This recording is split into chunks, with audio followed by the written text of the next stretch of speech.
Mucho más. Sermón predicado la noche del domingo 13 de mayo de 1883 por Charles Haddon Spurgeon en el Tabernáculo Metropolitano, Newington, Londres, y también leído el domingo 11 de septiembre de 1898. Mucho más, estando reconciliados, seremos salvos por su vida. Romanos capítulo 5 y versículo 10. El primer gran mensaje de misericordia dado a un pecador es condensado en 4 palabras en el versículo 8 de este capítulo. Cristo murió por nosotros. Un predicador no se equivoca nunca cuando enaltece a Cristo crucificado. La gloria de toda congregación es que se pueda decir en verdad: ante vuestros ojos Jesucristo fue ya presentado claramente entre vosotros como crucificado. Muy bien hizo el apóstol en jactarse de esta manera, pero nosotros predicamos a Cristo crucificado. Sin embargo, debemos recordar siempre que hay mucho más acerca de Cristo además de su crucifixión, e independientemente de cuán gloriosa sea su muerte, y no estamos dispuestos a clasificarla en segundo lugar en ningún aspecto. Hay otra gloria, otra forma de excelencia suya que es admirada, no en su muerte, sino en su vida. Es de ella que habla el apóstol aquí: mucho más estando reconciliados, seremos salvos por su vida. Antes de que emprendamos la consideración de este tema, queridos amigos, pensemos en lo que ha hecho la muerte de Cristo por algunos de nosotros. La primera parte del versículo del que hemos tomado nuestro texto dice: porque si siendo enemigos fuimos reconciliados con Dios por la muerte de su Hijo. ¿Cuál fue esa reconciliación? ¿En qué consistió? No hablaremos tanto doctrinalmente como práctica y experimentalmente. Antes éramos enemigos de Dios, pero ahora ya no somos más enemigos de Dios. Si hemos creído en Jesucristo, se ha realizado una completa reconciliación entre Dios y el pecador ofensor. En esta reconciliación veo primero que Dios es siempre amor y que ha amado siempre a su pueblo. Siendo justo, no podía tratar con el pecador culpable excepto sobre la base de la justicia, y la justicia demanda que el alma pecadora debía morir, pero Cristo ha intervenido para que Dios, como el grandioso gobernante moral, pueda, sin violar su santidad, tratar en misericordia con los hombres pecadores. Que no haya ningún malentendido acerca del objetivo y del propósito del sacrificio de Cristo.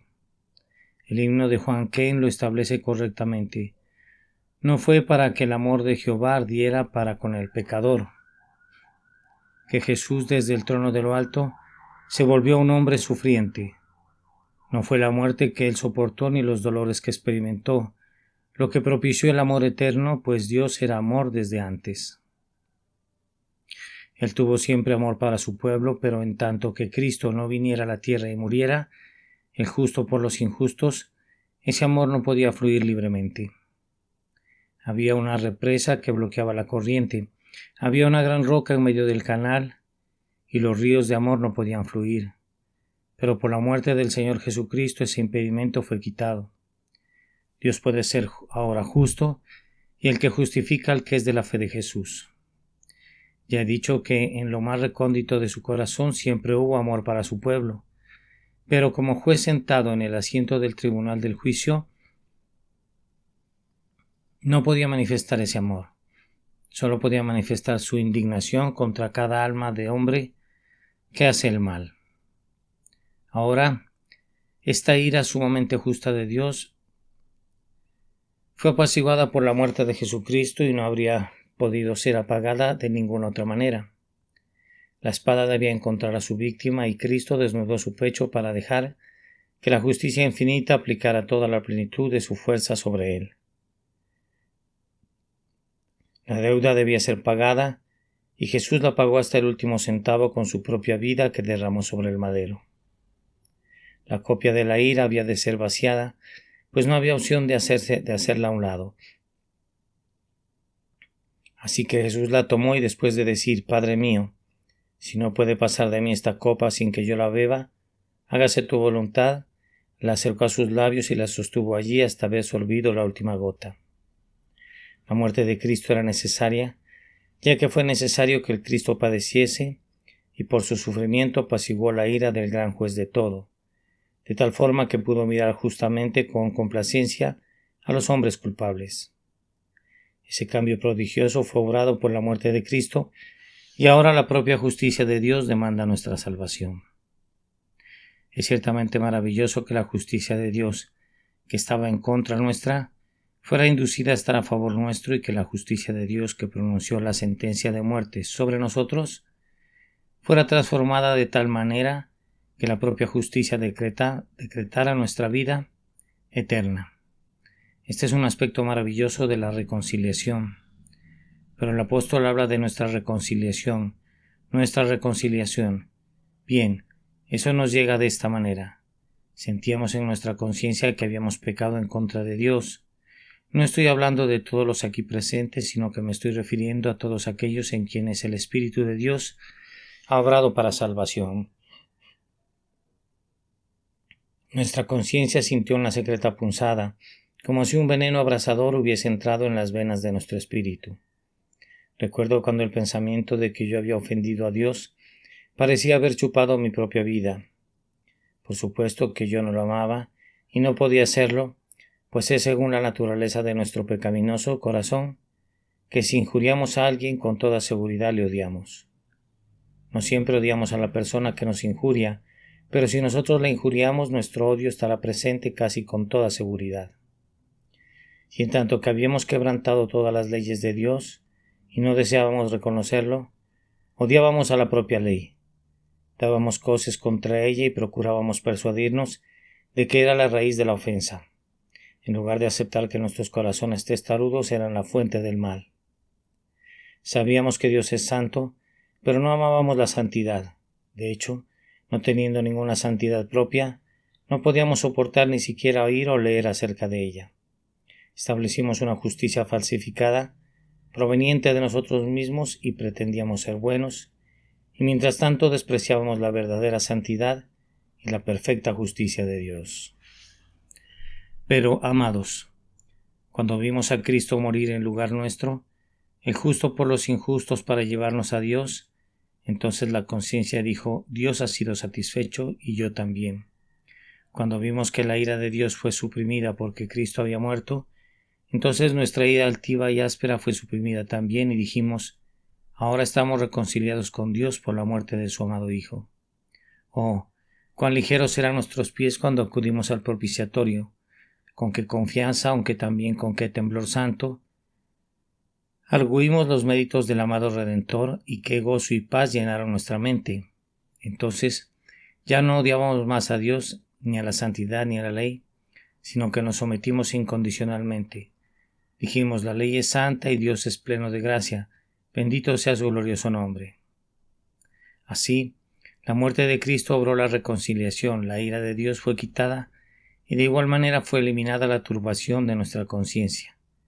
Entonces nuestros corazones fueron conquistados. ¿Estaré hablando a nombre del pueblo de Dios aquí? Yo creo que sí, cuando hablo por mí mismo y digo: la ley y los terrores solo endurecen en tanto que obren en solitario, pero un sentido del perdón comprado con sangre pronto disuelve el corazón de piedra. Oh, cómo fueron disueltos nuestros corazones cuando descubrimos que Cristo nos amaba y que Él se había entregado por nosotros. Cuando vimos que Dios estaba reconciliado, cómo lo deseábamos con vehemencia. Nuestro corazón y nuestra carne clamaban por Dios, por el Dios vivo, y dijimos: ¿cuándo vendremos y nos presentaremos delante de Dios? Y ese anhelo permanece todavía en nosotros. Nos deleitamos en la comunión con Él, anhelamos ser semejantes a Él, y esperamos estar con Él donde Él se encuentra, y ese es todo el cielo que deseamos. Oh, bendito sea Dios, porque un Cristo sangrante nos ha reconciliado incluso en la tierra. Es un Cristo sangrante el que ha apagado los fuegos de la enemistad. Es un Cristo sangrante el que ha eliminado por siempre la guerra en nuestro espíritu en contra de Dios. Ahora hemos sido reconciliados con Dios por la muerte de su Hijo. No me permitan seguir adelante un solo paso más, queridos amigos, hasta que todos ustedes puedan llegar hasta aquí. Si hay alguien presente que no esté reconciliado con Dios, que recuerde en qué terrible estado se encuentra. Él es el enemigo de Dios. ¿Cuántos de ustedes quisieran tener ese título grabado en su mente? ¿Enemigo de Dios? Recuerden que no estarán nunca reconciliados con Dios excepto por medio del sangrante Salvador, y por eso búsquenlo ahora. Antes de que se diga ni una sola palabra acerca del Cristo que vive por siempre, vengan y metan su dedo en el lugar de los clavos del Cristo muerto. Vengan y lávense en la fuente que Él ha llenado con sus propias venas. Vengan y acepten el grandioso sacrificio de expiación precisamente ahora. Que Dios les ayude a hacerlo, mediante su Espíritu Divino por nuestro Señor Jesucristo. Esto nos conduce al tema especial mencionado en nuestro texto: mucho más, estando reconciliados, seremos salvados por su vida. El apóstol Pablo nos pide aquí que recordemos que Cristo vive y que aunque estamos reconciliados con Dios, aún necesitamos ser guardados y preservados, o como él lo expresa, salvos, y nos dice que como la muerte de Cristo ha sido eficaz para reconciliarnos, podemos estar muy seguros de que su vida será eficaz para salvarnos. Es más, dice, mucho más, si la muerte de Cristo nos ha reconciliado, mucho más estando reconciliados seremos salvos por su vida. Queridos amigos, quiero que hagan 3 cosas mientras reflexionan en nuestro texto. Primero, consideren lo que la vida de Cristo es para nosotros. En segundo lugar, consideren por qué las palabras mucho más pueden aplicarse a esta vida. Y en tercer lugar, consideren cómo podemos usar esta vida. Primero, entonces, consideren brevemente lo que es para nosotros la vida de Cristo. Si un hombre me mostrara un cuadro de Cristo en la cruz, yo le preguntaría, ¿qué es eso? Si respondiera un cuadro de mi Señor, yo replicaría, no es un cuadro de mi Salvador como es ahora. Podría ser una representación de Él como fue una vez, pero no como es ahora, entronizado en la gloria. Si alguien trajera en su bolsillo la semejanza de su madre tomada después de la muerte y me la mostrara y dijera, esta es mi madre, yo le diría, yo preferiría recordarla como era en su mejor época, no como eran las agonías de la muerte o como era después de la muerte. Por tanto, les pido que no miren a ninguna representación de Cristo en la cruz como la principal representación de nuestro Señor Jesús. Él estuvo muerto muy corto tiempo. Él estuvo en la cruz durante unas cuantas horas, pero nuestro Salvador vive para no morir nunca más. El Cristo de la Iglesia de Roma, como les he dicho con frecuencia, es un Cristo muerto en la cruz, o si no, es un Cristo bebé en los brazos de María, pero el Cristo de la Iglesia de Dios es un Cristo vivo. Refiriéndonos al sepulcro, decimos lo que el ángel les dijo a las mujeres. No está aquí, pues ha resucitado como dijo. Refiriéndonos a la cruz, decimos no está aquí, él ha puesto un fin a la muerte, poniendo término al pecador por su muerte. El principal pensamiento concerniente a Cristo para aquellos que realmente le conocemos debería ser que Él es el Cristo vivo. Él vive, el grandioso Redentor vive, qué gozoso proporciona esa bendita certeza. ¿Qué tiene que ver con nosotros la vida resucitada de Cristo? Bien, primero que la resurrección de Cristo de entre los muertos es para los que creemos en Él, la prenda de que nos ha salvado. Cuando nuestro Señor Jesucristo murió, fue, por decirlo así, puesto en prisión como un rehén a favor de su pueblo, y allí fue guardado hasta que la omnisciencia divina hubo escudriñado su sacrificio y su obediencia para ver si estaban completados. Y cuando fue certificado que Cristo había terminado toda la obra que su Padre le había encomendado que hiciera, entonces el oficial de justicia del cielo, el ángel del Señor, fue enviado para que rodase la piedra y le indicara al cautivo que saliera. Y cuando Jesucristo salió del sepulcro, todo su pueblo salió de la prisión con su gran representante. En su propia salida de la tumba hubo una señal dada a él proveniente de Dios, relativa a que los pecados de ellos eran perdonados y que su justicia era aceptada a nombre de ellos. Él fue entregado por nuestras transgresiones, dice el apóstol, pero también fue resucitado para nuestra justificación. Por tanto, no envuelvan sus corazones en el sudario que quedó atrás, sino vístanlos con la vestidura de oro con la que se ciñó Cristo cuando resucitó. pues ustedes son justificados porque Él resucitó. Creyendo en la resurrección de Cristo lo vemos vivo y continúa viviendo, sabiendo que Cristo, habiendo resucitado de los muertos, ya no muere, la muerte ya no se enseñorea más de Él. ¿Qué tiene eso que ver con nosotros? Bien, justo lo que nuestro Señor dijo a sus discípulos: porque yo vivo, vosotros también viviréis. Amados, porque Cristo ha resucitado de los muertos, todo su pueblo resucitará, y porque habiendo resucitado una vez, Cristo no muere más, sus santos que resucitarán estarán perfectamente seguros a través de todo el futuro. Ellos vivirán para siempre porque son partícipes de su vida eterna. ¿Acaso no es ese un tema para gran regocijo? Yo vivo porque Él murió, pues esa muerte me redimió de la muerte, pero más aún yo vivo porque Él vive, porque habéis muerto y vuestra vida está escondida con Cristo en Dios. Cuando Cristo vuestra vida se manifieste, entonces vosotros también seréis manifestados con Él en gloria. Ahora, sigamos a este Cristo vivo. Hemos visto que ha resucitado y vive. ¿Qué viene a continuación? Unos pocos días después de que este Cristo resucitó del sepulcro, un pequeño grupo se reunió con Él en el monte que se llama el Olivar, y para su sorpresa, Él comenzó a ascender, esparciendo bendiciones con ambas manos, continuó ascendiendo hasta que al fin le recibió una nube que le ocultó de sus ojos. ¿Qué tiene que ver esa ascensión con nosotros? Bien, pues precisamente esto. Él dijo a sus discípulos: voy pues a preparar lugar para vosotros. Él ha ido arriba a la gloria como nuestro representante para tomar posesión del eterno gozo para nosotros. Él ha penetrado dentro del velo para representarnos delante del rostro de su Padre, para que muy pronto podamos reunirnos con Él y estar con Él donde está, para no apartarnos jamás. Por tanto, amados, regocijémonos. Como el Señor nuestro Salvador ascendió al cielo, así lo haremos nosotros, en el tiempo señalado. Siempre admiro que esa línea del Dr. Watts que dice que nuestro Señor en su ascensión al cielo ha enseñado a nuestros pies el camino. A lo alto hasta nuestro Dios nuestros pies volarán en el grandioso día de la resurrección. La tierra no puede retenernos permanentemente, ahora que Cristo ha ascendido a su gloria. Si el Cristo viviente es una atracción mayor que cualquier otra fuerza.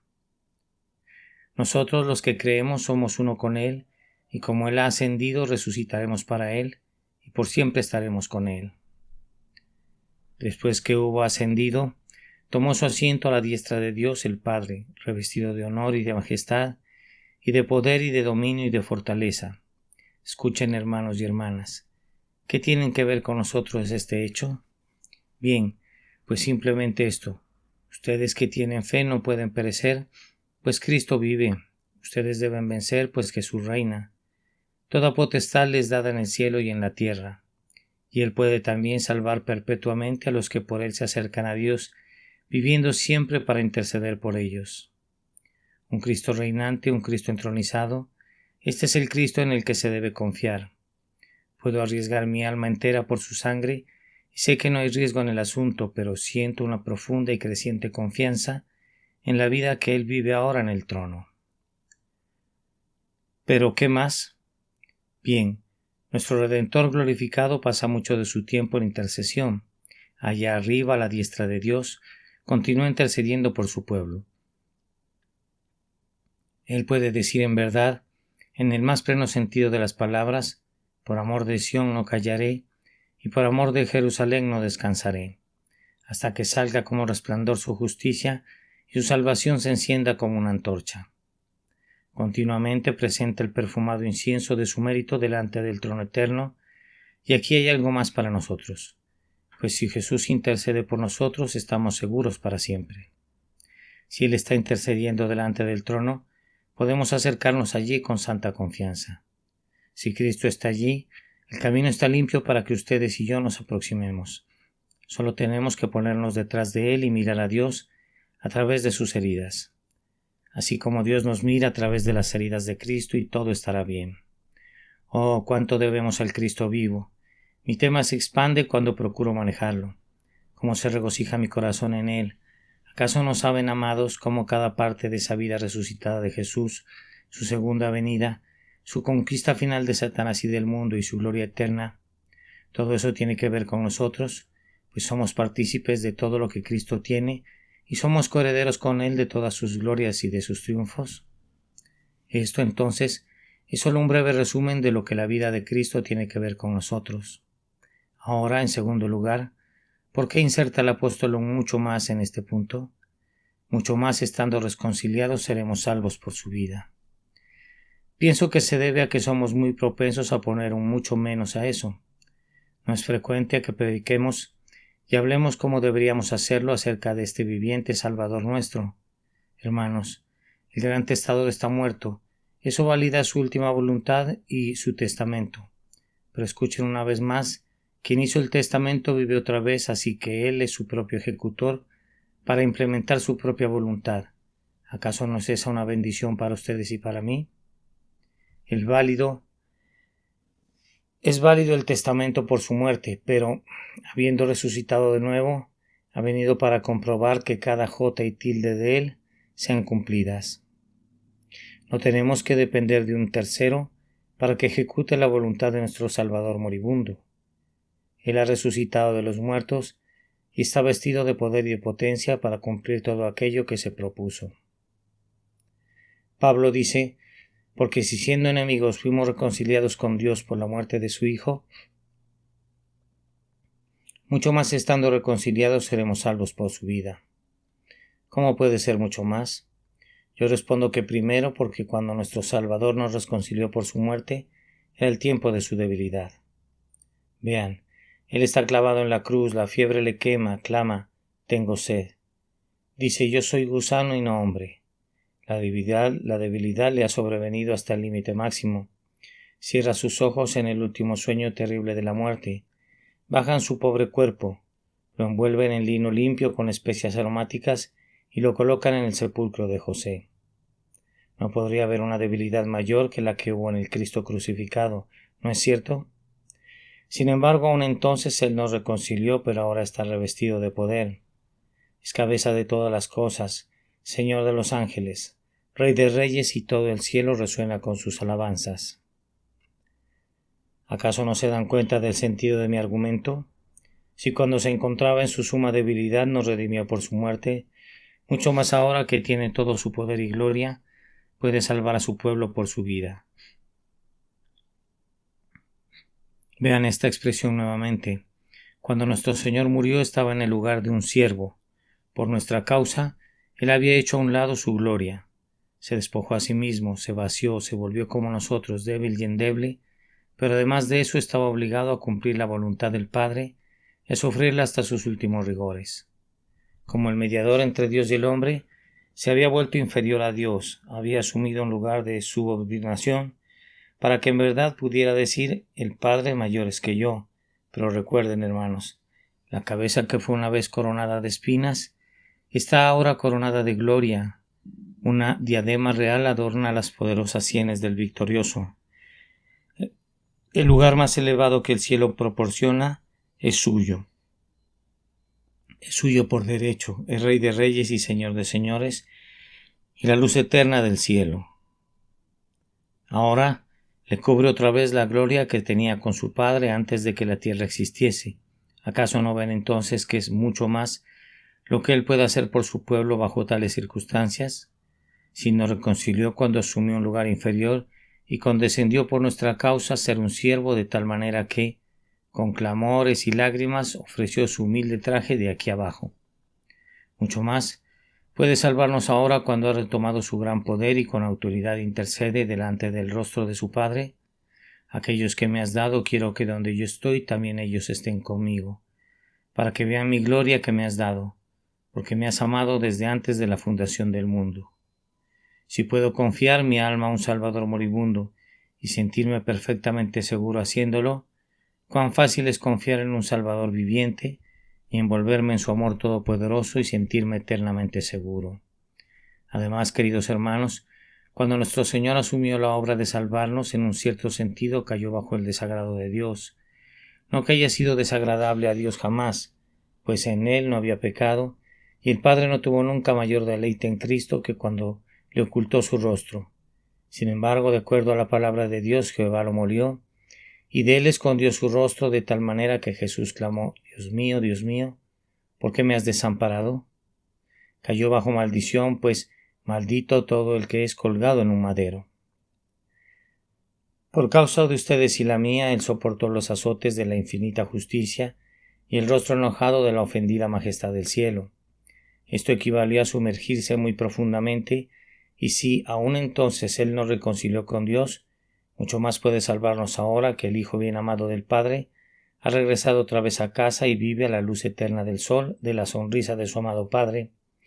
Ahora que Dios se deleita en él y todo el cielo está iluminado con el brillo del gozo del Padre, y todo ángel se inclina delante de él y noche y día, el aleluya, aleluya, se eleva al trono de gloria en perpetuas ondas, de alabanza donde es adorado y reverenciado.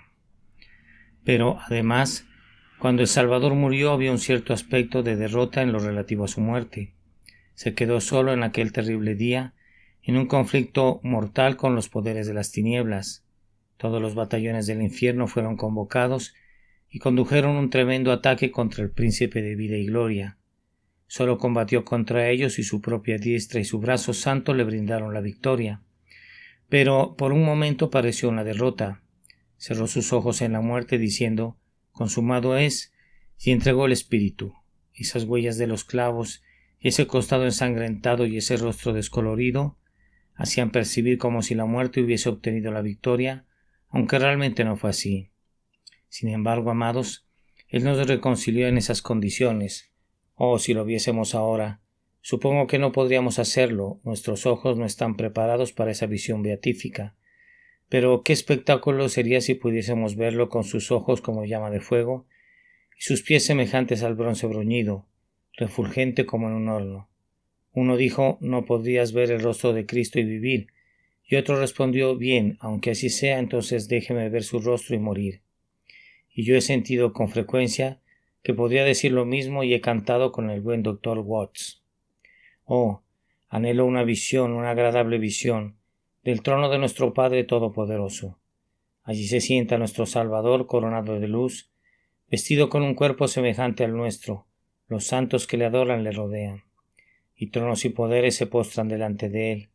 El Dios resplandeciente lleno de gracia a través del hombre, y derrama dulces y glorias sobre todos ellos. Oh, qué sorprendentes gozosos sienten mientras cantan acompañados de sus arpas, recostado en todas las colinas celestiales, divulgando los triunfos de su Rey.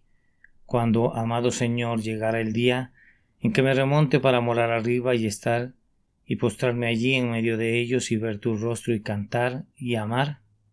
Bien, ahora si cuando yací allí todo empapado en sangre y muerto, y según parecía derrotado, nos reconcilió con Dios, hermanos míos, ¿qué nos hará ahora que está en todo el esplendor de su majestad, siendo el deleite del cielo y de todos los seres santos?